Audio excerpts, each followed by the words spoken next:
Everyone, আসসালামু আলাইকুম। আজকে আমি যে ব্লগটা করব এটা হচ্ছে আমি সারাদিন কিভাবে কি পড়াশোনা করি সেটাই দেখাবো। এখন হচ্ছে 8:30 বাজে আর সকাল 8:30 বাজে আর একটু পরে আমি আমার ব্যাচে যাব। সো সবকিছু তোমাদের সঙ্গে শেয়ার করার চেষ্টা করব। যেই দিন আমার ব্যাচ থাকে ওই দিন কোন এক্সাম হবে ওইটা আগে আমি দেখে নিই, তারপরে ব্যাচে যাওয়ার আগে ওইটা রিভাইজ করি। আমি আধা ঘন্টা বাংলা পড়েছি ফার্স্ট পেপার, এখন সেকেন্ড পেপার শুরু করতেছি।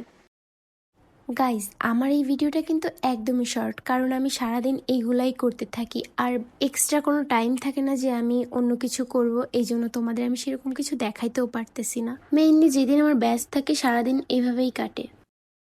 কিছুটা পড়া শেষ করে আমি চলে যাচ্ছিলাম রেডি হয়ে ব্যাচে, আর সকালবেলা খাওয়ার কোনো টাইম পাই না, এই জন্য খাওয়া হয় না সকালে।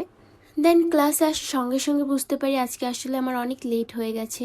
ফার্স্ট এক্সামটা দিলাম, তারপরে একটু লেকচার শিট দেখতেছিলাম, একটু পরেই আমাদের স্যার আসছিল। আমাদের রেগুলার একটা স্যারই 2 ঘন্টা ধরেই ক্লাস নাই, আর স্যার আসার আগে এখানে ভাইয়ারা ঠিক করতেছিল বোর্ড। দেন ক্লাস শেষ হয়ে যাওয়ার পরে আমি আর আমার ফ্রেন্ড বাসায় চলে যাচ্ছিলাম।